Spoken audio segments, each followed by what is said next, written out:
Hello, welcome to the Fleischman Show. How are you, Mr. Fleischman? Well, I'm Marcus Allen Frishman, and you're not. Welcome to the show, Archie. Hey, it's fantastic to have you here. We've just linked, and I think we've got our audience It is looks like that transferred last show over. was a big success. Yeah, we had great fun, great time. It was a great show today. I've I got to tell you something, Fleischman. We've got to do something. We're going to get this show off the ground there. We've got some new super chatters. We've got some Ivo $2. Maya Marcus, Maya Baha, and Philippines. Mabuhay. It's Filipino. What a great guy, hey? Kuya Marcus. Kuya. There's a guy in the Philippines called Kuya Kim, and he's on TV. And often I'm stopped on the street. Are you Kuya Kim? And I just say no. One day at the Ralph Lauren store, I signed my name as a star that they recognized, and they just got all giddy. I signed Mel Gibson. Now, I don't think I look like Mel Gibson at all. I'm more of a Brad Pitt. However, they thought I looked like Mel Gibson in the Philippines. So walking into the Ralph Lauren store, signing in the guest book, I signed Mel Gibson as a joke, with my little entourage following me in the days that I was a liaison from the California government to the national government of the Philippines. The store erupted in pandemonia. True story. And then I, of course, had to confess I really wasn't Mel Gibson. I did that almost as a joke to myself so I could laugh about it. But they were watching the signature. Anyway, Kuya Marcus. In the Philippines, they call everyone Kuya almost. Gotcha. That's fantastic news there. So talk to me. How has your week been? Did you have fun this week? Well, yeah, I did some things. I had some fun. I have a Leica camera, so I go out, and it was my birthday week. But of course, one never asks a gentleman his age.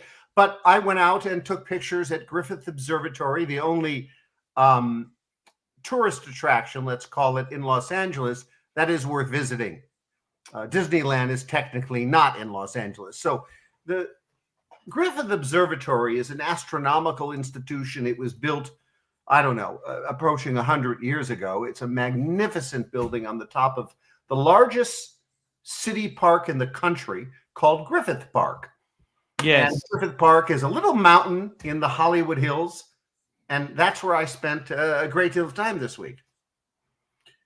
Yes. The bad news is that Wolfgang Puck has taken over, as he has so many fine eateries in Los Angeles. He has taken over the cafeteria at the Griffith Observatory. So there was nothing worth eating, of course. Yes. Wolfgang Puck can't cook a meal. Tell me this. What's going on? I want to talk to you. I'm just going to take a quick toilet break because my show just went on and on and on. I couldn't get a minute away. Well, look, we have a Philippine theme all the time. So let's not take a toilet break, Archie. Let's take a comfort room break, a CR. Comfort. And we got a Singapore $1.50 super sticker. There we go. I'll be comfort room break. I'll be right All back. right, you're a comfort roomed away. And look at that. We've got a 149 from a guest here. Well, I'm Marcus Allen and you're not. So I have to host the show now, which of course is my show. It's named the Marcus Allen Frishman Show. Archie is, of course, the producer, the director. I'm more of the writer, let's say. And people have accused me of paying Archie to establish such a show. Not true. In fact, I have never donated to Archie, directly or indirectly, to his universe until actually just recently, when I sent a very hefty contribution, not for any other reason, but to say thank you for being my friend and to support his business here. This is his business, not mine. But there was no arrangement for any of that before Archie agreed to put me on. And we talk about my fabulous life. We talk about luxury. We talked about dating women. I was a nearly 4 million viewer TikTok influencer. I was monetized. I was 187% more popular than anyone in the world ever on TikTok in 18 weeks. That was the narrative quote of the algorithm TikTok sent me. In my first 3 weeks, I was 52% more popular than anyone in the world ever in 2 weeks.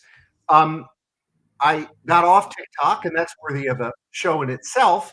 But I gave life advice, God-based, morally based, advice on dating, advice on being a gentleman, getting ahead at work, just general advice for success moving forward in your life.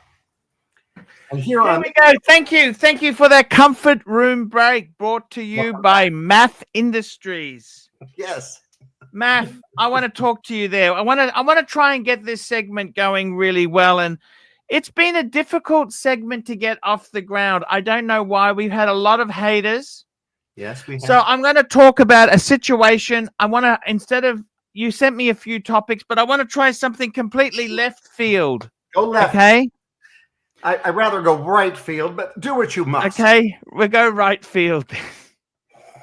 Because I'm in the southern hemisphere, so that's actually your right field. Oh, that's excellent. Good analogy. Okay. Mm-hmm.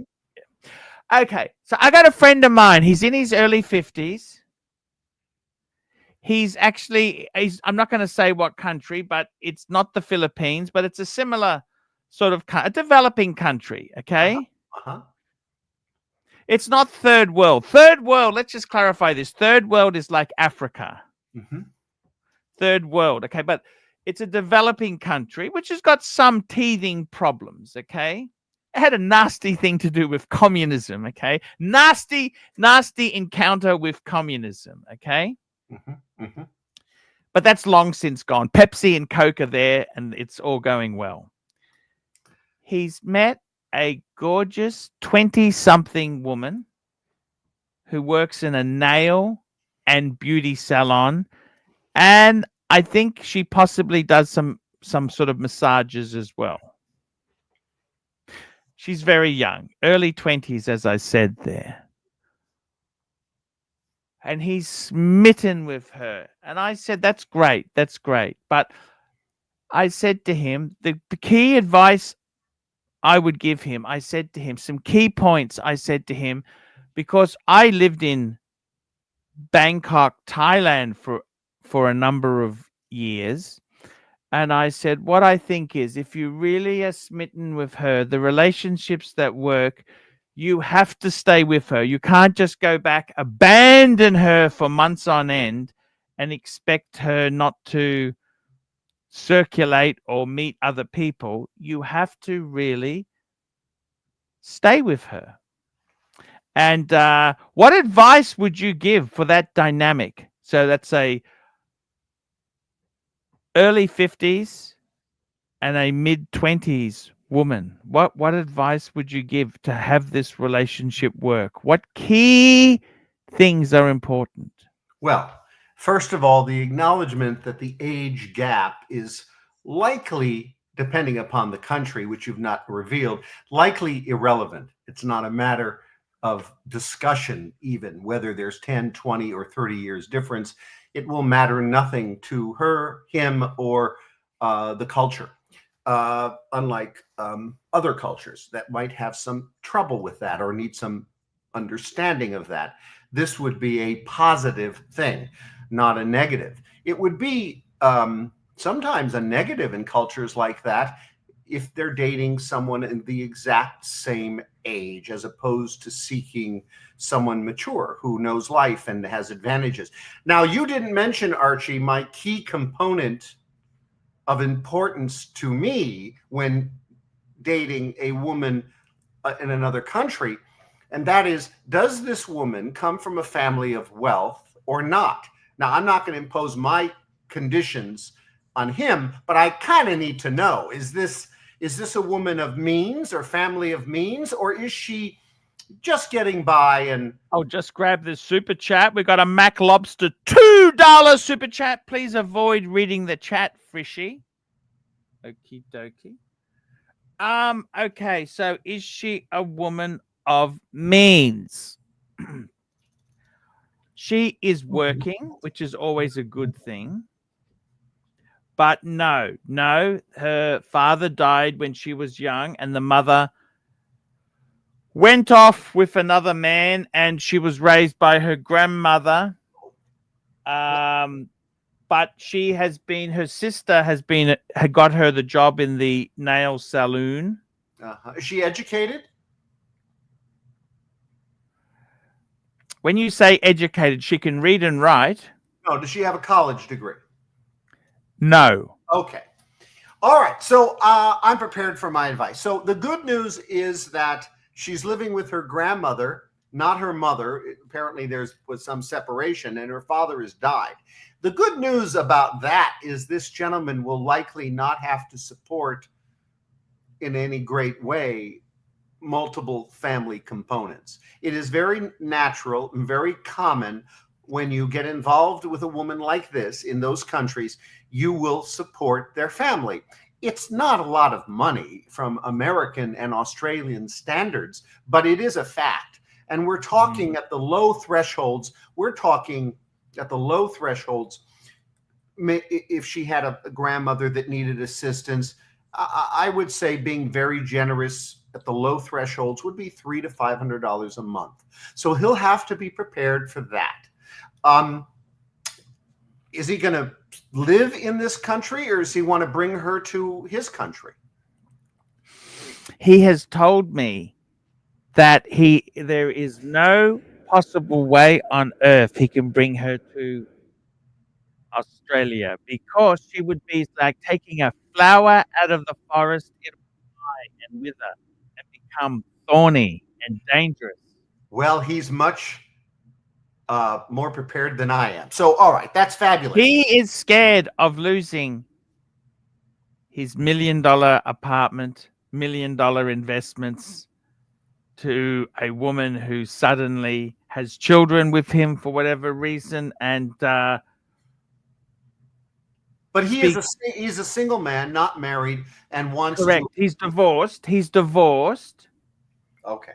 Well, the good news, here's another bit of good news for him, and I don't know if he will realize this, but in these countries that are developing in third world, there's an economic component that will hit this relationship in a positive way. I'll use the Philippines as an example, but it applies to many of these countries. About 1/3 of the Philippine national budget is remittances from foreign countries. It's because people leave the Philippines and go to another country and work and then remit part of their salary to the Philippines. That number is so massive, Donald Trump just chose to tax it at 3% or 1% or whatever the hell it is. But it is a massive sum of money. It funds the government. The government tax money people send. That's ridiculous. It's a huge number, and it applies to all the other countries of the region and of the category. So the reason I bring it up, the reason it's important to note, is if he's not with her all the time, year round, returning to the home, the apartment, nightly, weekly, and he's gone, it won't trouble them. That is their culture. They're used to the man being away, maybe even a family member being permanently away for 1 or 2 years at a time. It's something ingrained to their culture. In the American culture, if our wife's not home for dinner, it becomes an issue. Now it gets worked out. Many wives don't get home for dinner. It's something to work out. But if we had that issue in mass in America, we would have real problems. In the Philippines, him missing, being in Australia, not with her, is totally acceptable. It will not have a negative effect. And the internet, while should never be used to begin a relationship. That is a hard stop for me, in my advice. It should always be used to keep the relationship going. He's going to have a wonderful relationship because she understands his reasons for not being there, and she'll accept it. You explain he's a man of means, so this $300 to $500 that I'm talking about that he'll have to use to support the family or her is going to fit his budget. That's per month or week? Per month. That's a pretty good number on the low scale. Yeah, it's a pretty good number. So that's likely more money than she is making. We have got a super chat in here. Mac Lobster, $2. Math, is sleeping with the help permissible? Well, if they're consenting adults and neither of you are married, I think probably it's the best avenue to meet someone is someone you work with.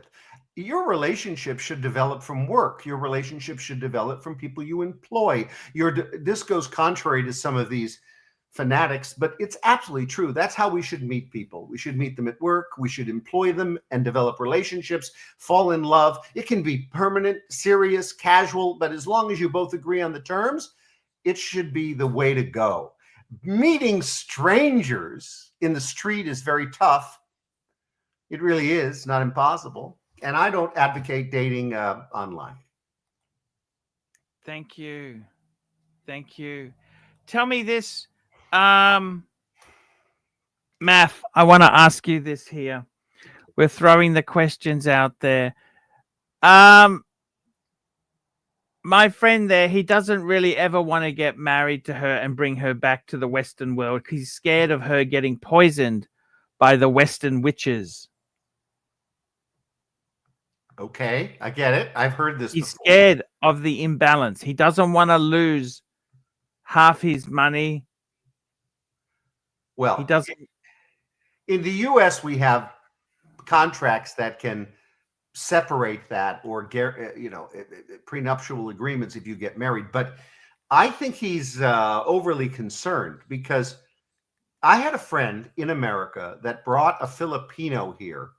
Yes. And he had the same concern. I had dinner with him. He's a friend of a friend, actually. They introduced me specifically because he brought a Filipino bride and we had something in common. So I met with him a few times. And along the way, I learned from her that she's not allowed to work. She's not allowed to do much that doesn't include him. She stays home all day. And she happened to have been educated. She had a degree, but he wanted her home. Now, that relationship, I predicted, would go to disaster, and it did. I don't remember, 5 to 7 years. It lasted a long time for a relationship, but not for a marriage. And she separated and could live here, and it caused all sorts of commotion in his life. The problem was a woman, a Filipino particularly, a woman has to be given her independence. She has to be able to see both men and women alone outside of the house without you there. She needs to have her own friends separate from you. You have joint friends, obviously. You have your friends, but she has to have her own independence. And if you don't, in this day and age, allow a woman to have her independent life, it will end. That's a guarantee. And what I used to do in my relationship, still do, is when I was living with a woman full time, I sent her back to her family every weekend. And I would join only every other weekend. And one night a week, she was free to head out to a restaurant, a bar with her girlfriends, co-workers, male and female. That's critical. In fact, you have to insist on it, not only facilitate it, but make it happen, because the wife will be hesitant and bashful and shy to do it. But in the end, it's in her interest and yours. I would strongly encourage this, because he should not isolate her. That will destroy the relationship. A woman cannot be isolated. Very, very interesting. Very interesting indeed there, I must say. Tell me this here. You've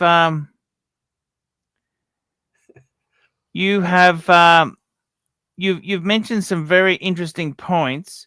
I want to ask you something. What's the worst story you've heard of people bringing in a wife from the Philippines? What's the disaster stories what's God. the worst disaster story you know of?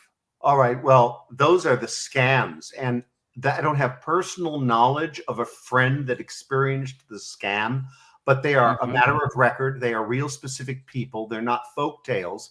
And if you look it up, you can find it. The woman will marry, presumably for love, but it was not love, it was money. And remember, I've always said a woman can learn to love you. A man cannot. He has to be attracted. It has to really happen for him in the first few minutes of meeting a woman. But a woman who might be after your money will change and learn to love you. This didn't happen on many occasions because the scam was so prevalent and the planning and the whole thing. So they got to America. They marry. He didn't have a prenuptial agreement. And 50% of the money under almost all state laws in America, 50% split, particularly in California, which is an economy, is the fourth largest in the world. So let's just talk about that. It's like a country. It is a country. It's called How rich was he? Can I ask you that? Oh, well, the particular one that the anecdotes are around, but the particular one that I'm thinking of, he was extremely wealthy. In fact, she somehow managed to destroy the business because 50% of the wealth of the business would go to her because he didn't structure it with a prenuptial ahead of time.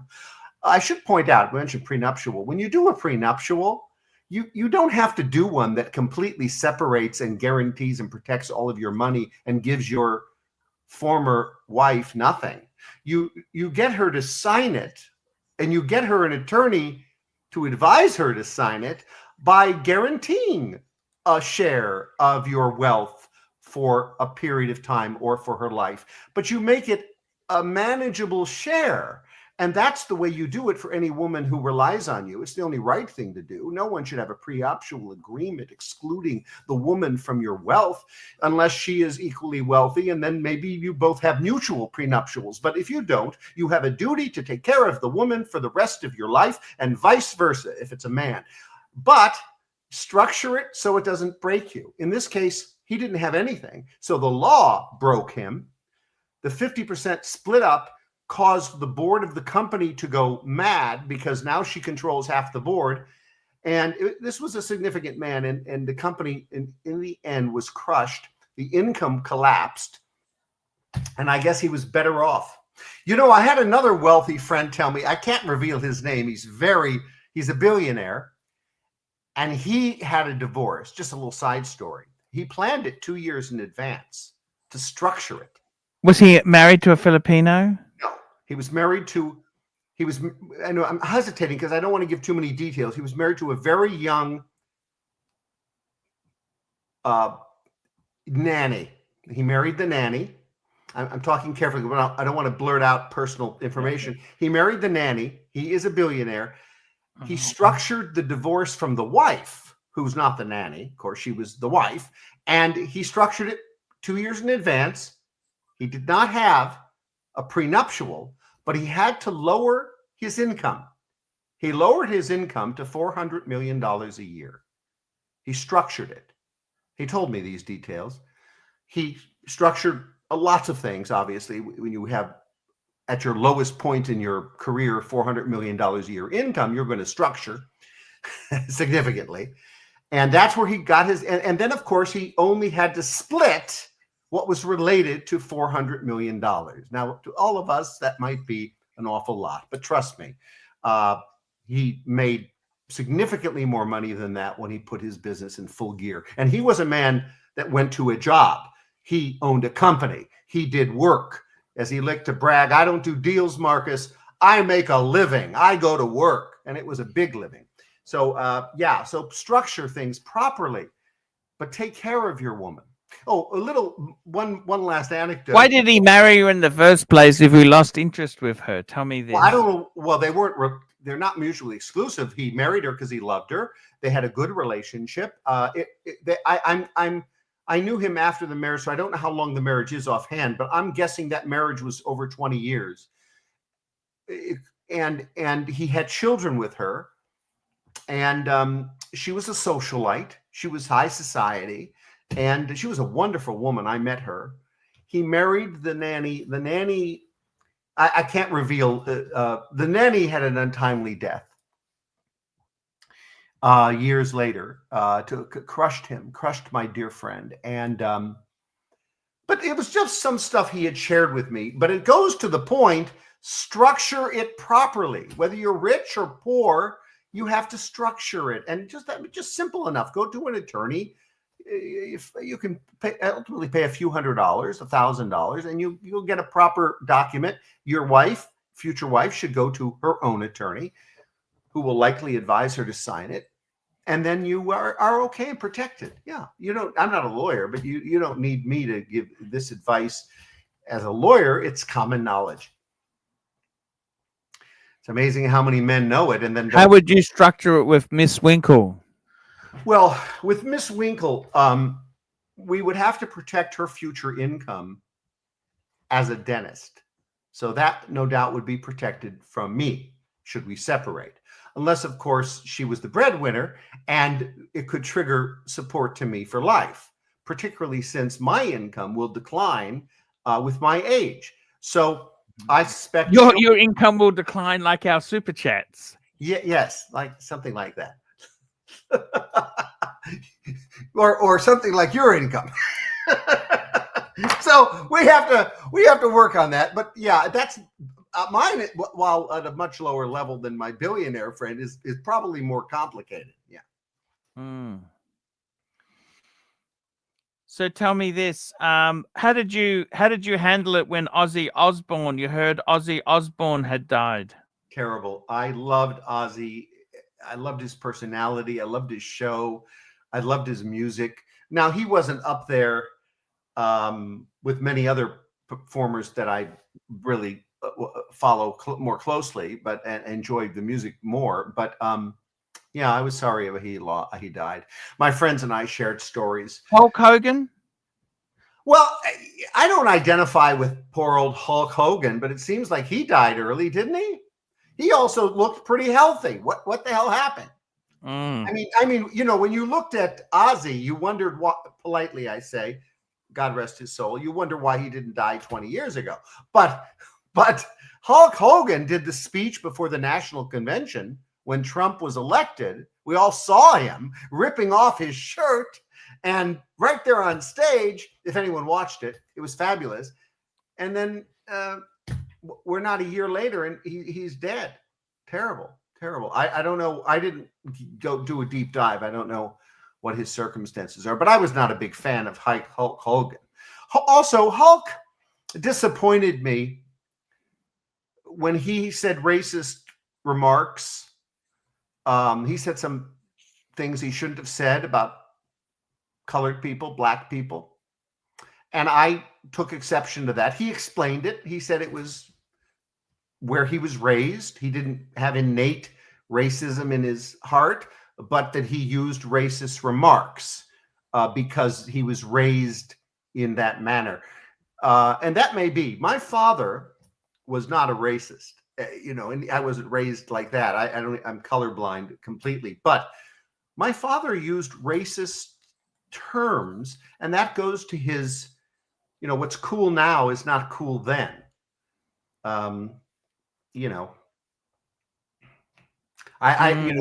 evolution of what certain races want to be called has changed in my lifetime, and certainly in my father's.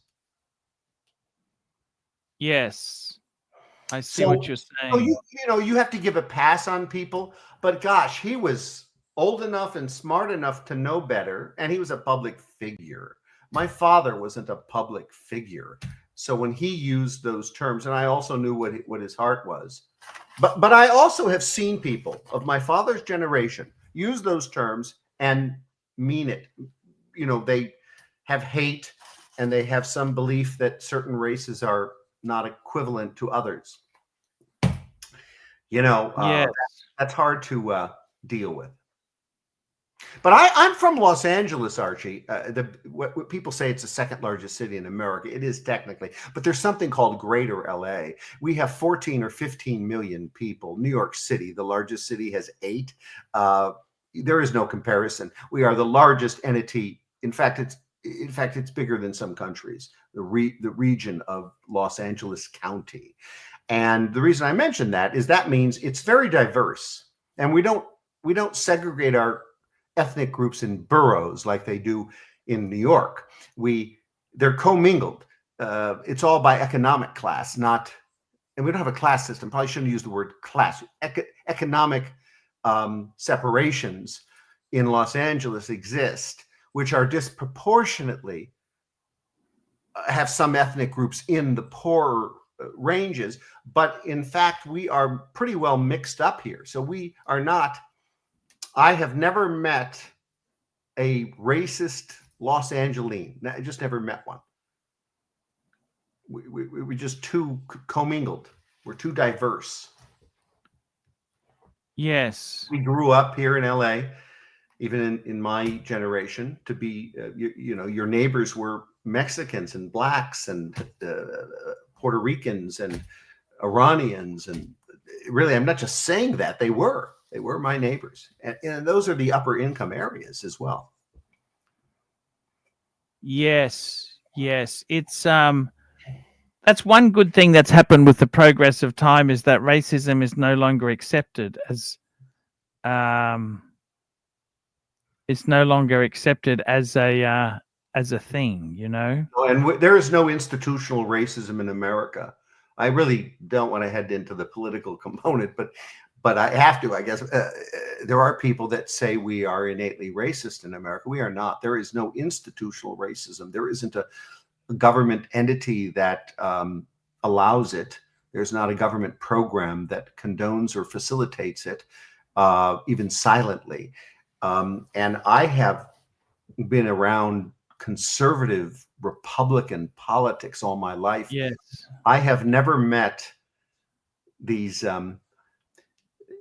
the QAnon group that everyone talks about. I've been in the most conservative circles. I've never met them or heard about them until the left mentions it on the January 6th riots, the QAnon group. Who the hell? And I'm in a state that has more conservative Republicans than any place in the country, even though we're in the minority. Just numerically, we have more. And I've been vice president of many conservative groups and president of two. I've never heard of QAnon. The Proud Boys. I had never heard of the Proud Boys in my life until the left, the liberals, the Democrats put that out as some represent. And at least I could say, I can't even say, oh, I know who they are. They don't represent Republicans. No, I've never heard of who the hell they are. So there's a lot of falsehoods going on about being a conservative in America. And being conservative doesn't mean you identify as Republican. It doesn't mean you support Donald Trump. There are some differences depending upon the group. Yes. No, it's Donald Trump was a Democrat for a long time. You know that, don't you? Yes, but he was a Democrat not in philosophy. If you watch his speeches, and he talked politics all his life. In fact, he focused on politics. He would be on all the entertainment shows, and he talked politics because he talked about running for president. Or let me rephrase that. He was always asked, will you be running for president, for years, since his 30s. And there are lots of these videos. I've watched them. And he has always been a conservative. The reason he was a registered Democrat is the same reason. I could give a comparison, but they wouldn't know who it is around the world. There are people, let me put it this way. There are very famous people who change their registration when they're businessmen to accommodate the region for which they're focused on.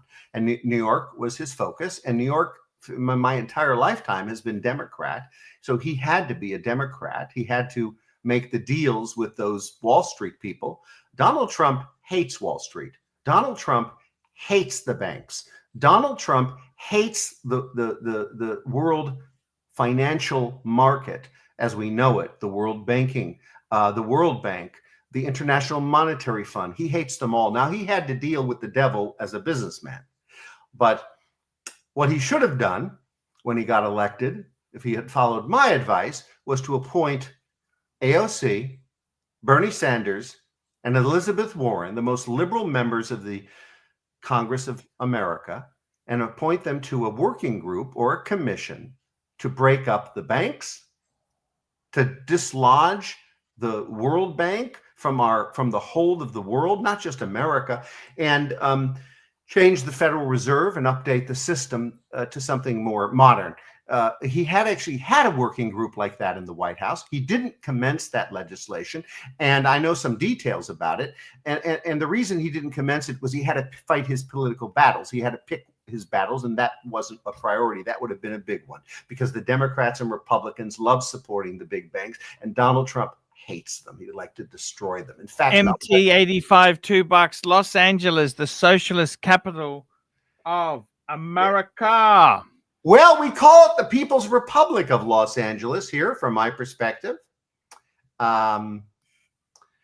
It's terrible. It's terrible here. Look, gas is approaching $6 a gallon, when in America, all over the country, I saw $2.70, $3.50. The reason is we're insulated from the golden age of Trump.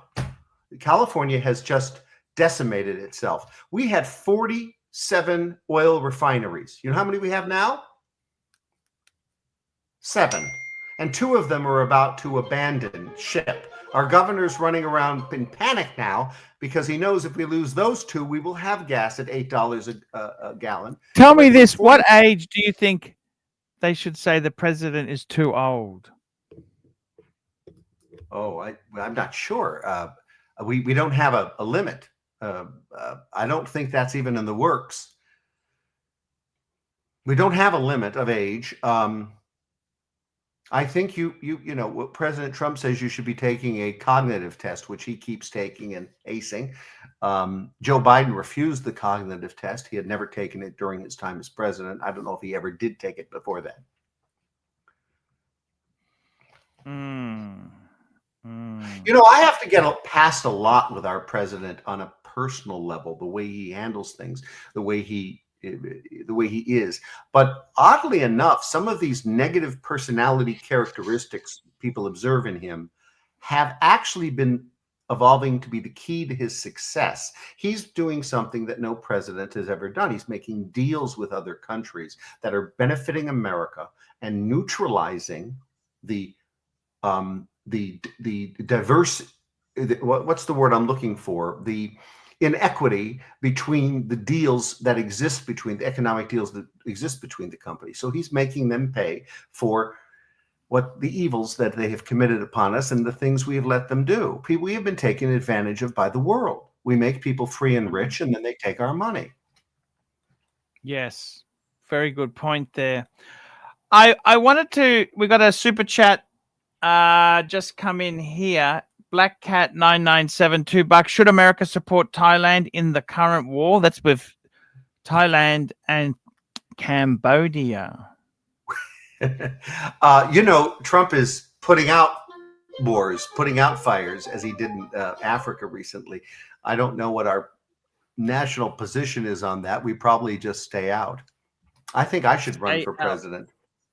Yes. When do you see yourself running for president, Math? It was a joke. I don't. I had a dream, Archie, to run for Congress almost my whole life. That's the only job I wanted to run for. The Republican Party of California asked me, when I say it sounds, cavalier, asked. The leader of the party called me. He said the board was behind it. They wanted me to run for state assembly. I declined that. I don't want to be in the state assembly as a minority member. There were other opportunities that I declined, but I would never have declined an opportunity to run for Congress. And you don't have to live in your congressional district in California. So that means there's lots of congressional seats to move to run to, and people do that. However, I would likely not move very far from Los Angeles. And as a result, in my entire life, there have been 2 chances, 2 seats that I could have run for. One, I felt I was too young and not yet ready, and I thought that will come around. It didn't, again. And the other one was not long ago.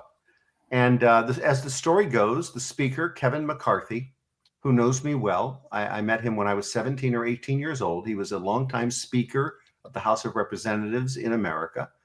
And he was looking for candidates to run for Congress. He knew me. and apparently did not know or didn't realize that I was interested in the very seat in the neighborhood I live in.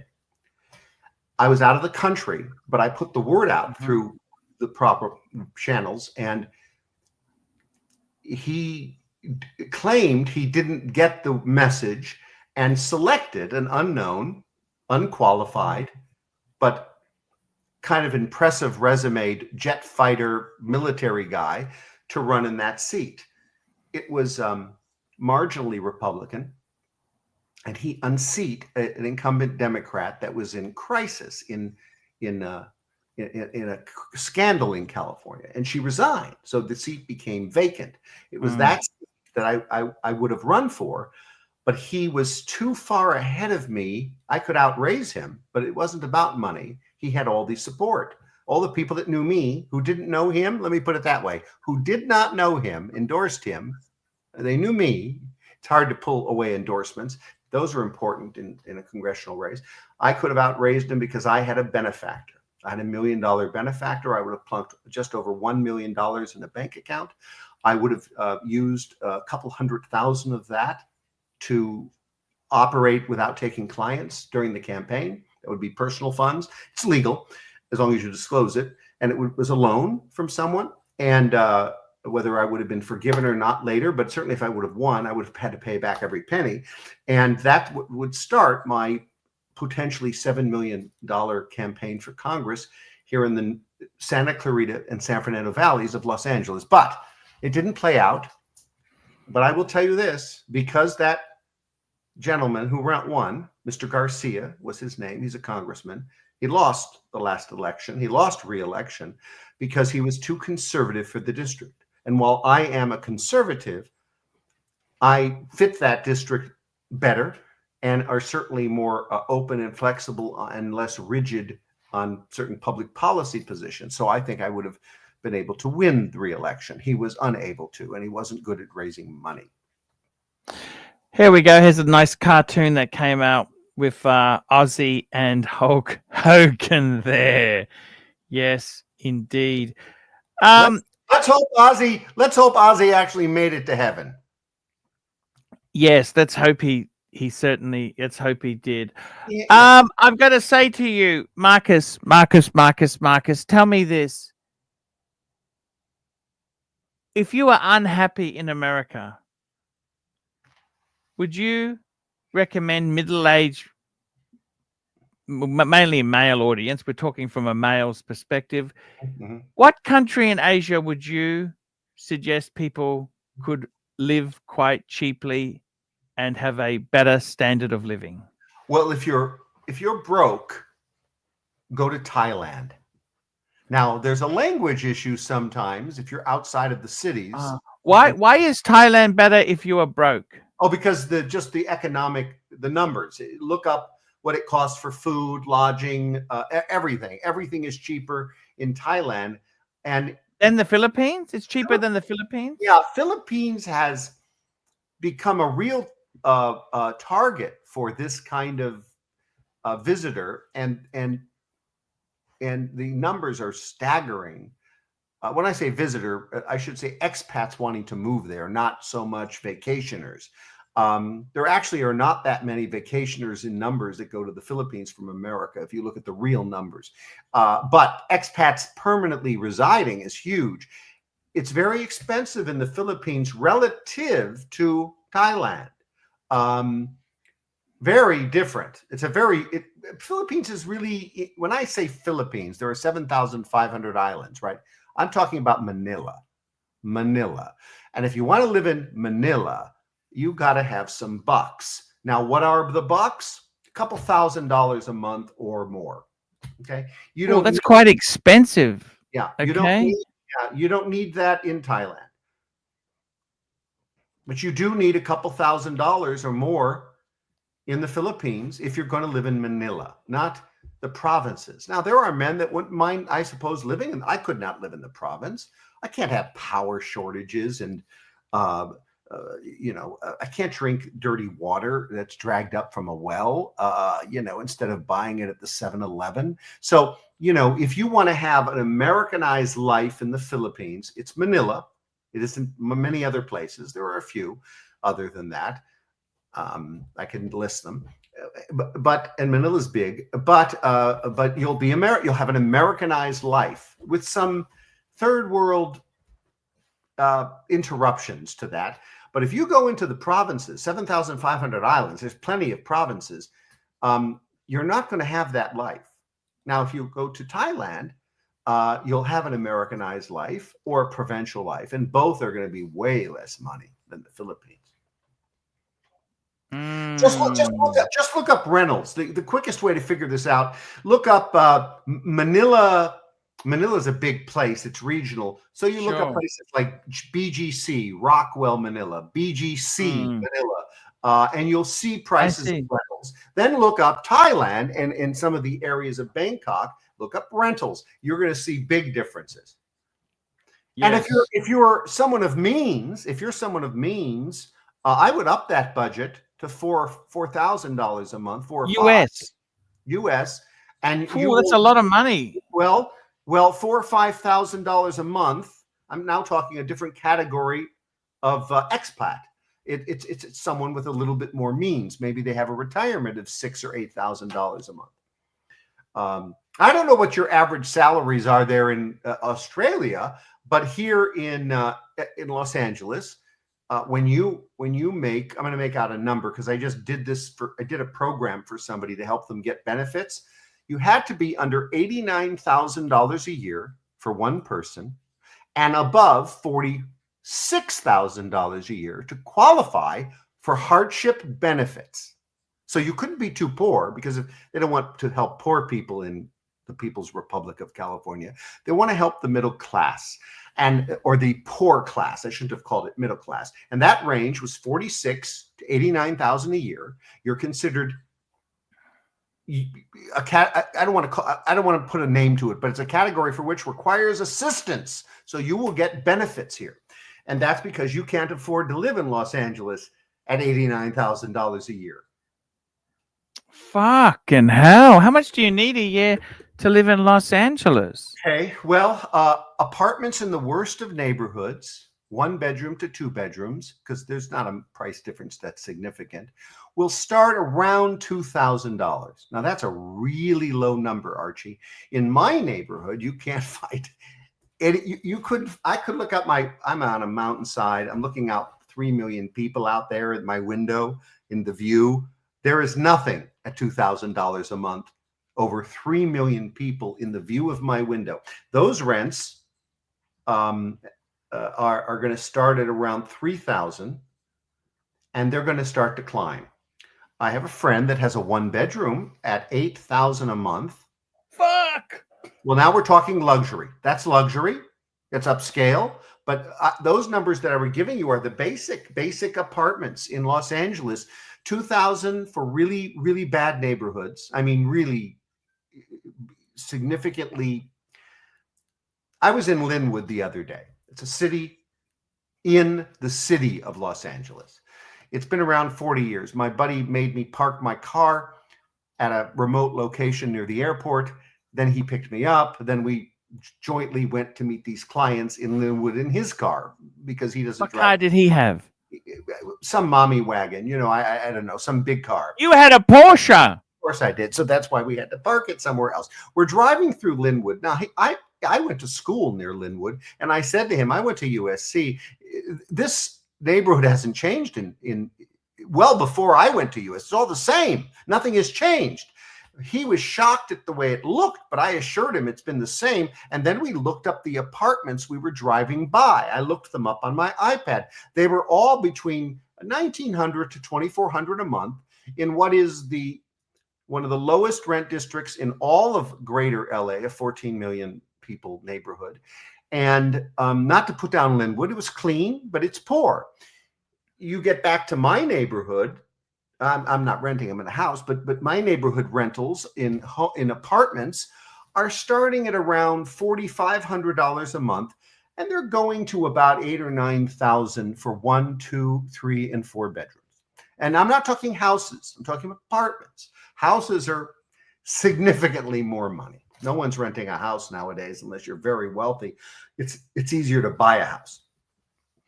We got a super chat here. MT85, $5. Don't you need to be an illegal immigrant to live in California now? Yes, well, they're all in their houses hiding because ICE is here nabbing them up.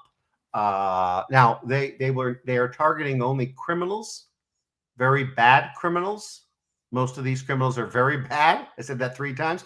And along the way, if they show up with their target, they will apprehend anyone who is not a criminal. That is an illegal alien, meaning they entered they entered illegally, or they entered legally, but their visa expired. So that's why when they go for 2, 3, or 6 people on a target, and then they arrest 30, 80, or 100,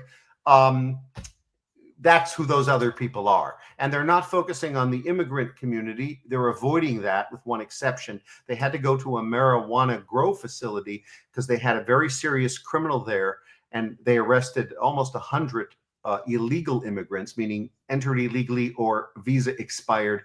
And then there were many underage children workers. So there's a child labor issue. That was the exception to the Trump rule. Try to avoid the immigrants that are picking our food supply from the farms. So we're not targeting them right now. And they're working out a plan. What the plan likely will be is they will allow those people to apply for a temporary work visa. Trump has not announced that plan other than they've announced they're looking at this exception. I see. Very, very interesting indeed there. A lot of politics today, huh? We've got another super chat. Starchy Luxury, $2. How much do you have in savings, big boy? What kind of question is that? Kind of question well, I will reveal something. I have not been an investor, but for a minor investments in my life. During COVID, I bought everything that collapsed and made 300+% when it all came back very quickly in about 1.5 years, 2 years. As soon as we opened up in Los Angeles, I started to buy because the world was opening. I mean, I started to sell. So I made a good chunk of money there. I invested previously at my boss's insistence that I buy Tootsie Roll and Coca-Cola stocks. That was just a silly personal preference of his that I had to buy because I was in his employ. That's how I got the Schwab account, which was formerly TD Waterhouse. And I have been a man that makes money and spends it and saves it, but not invests it. So with few exceptions. I mean, there's always I have an investment now paying 4.5%, but it's on cash. It's on savings with Barclays Bank. So you don't want to go to me for this. Is not an investment discussion because I certainly don't invest, don't know anything about it.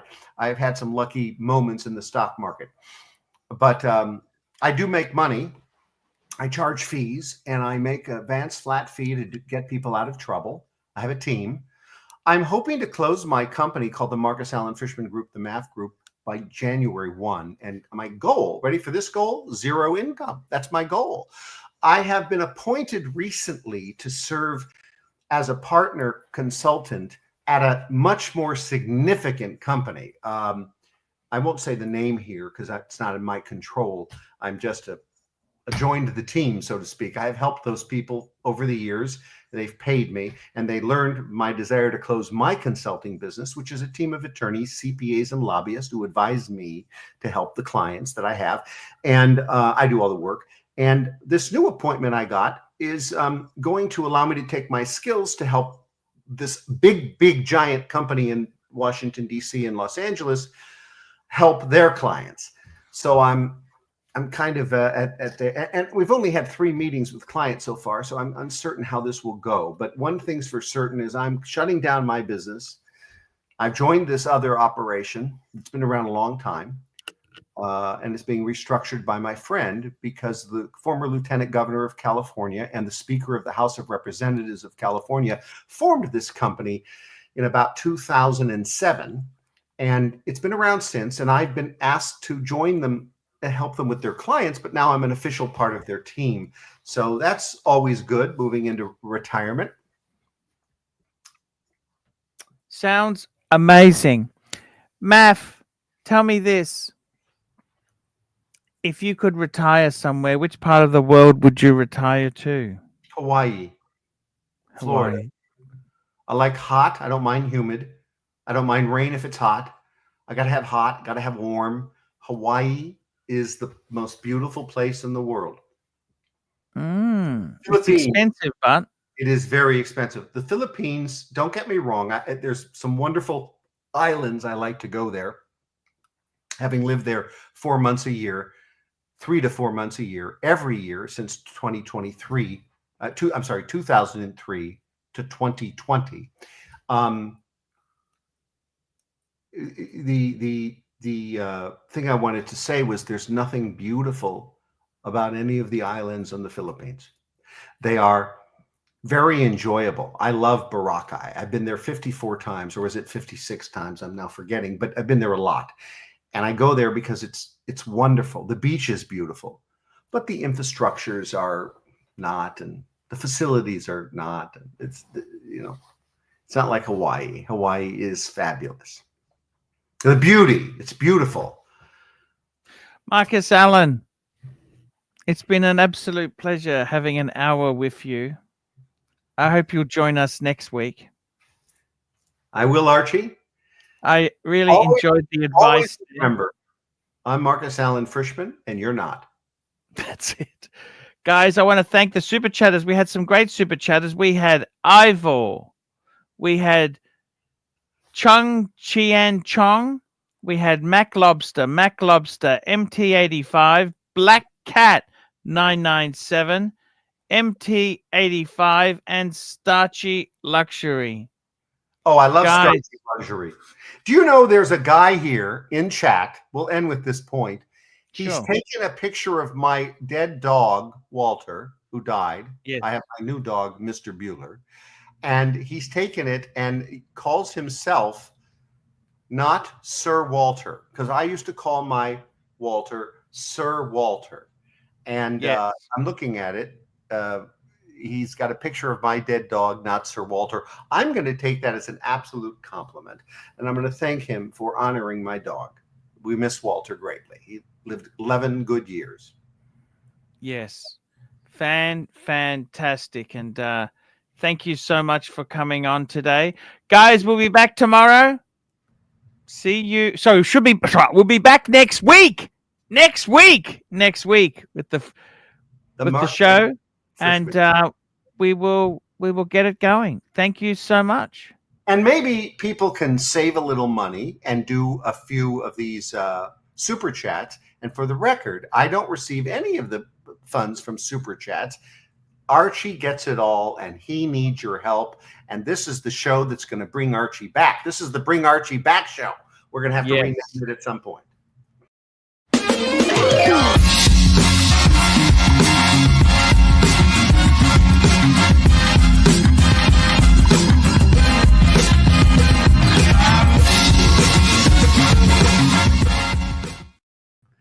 Well, another love show.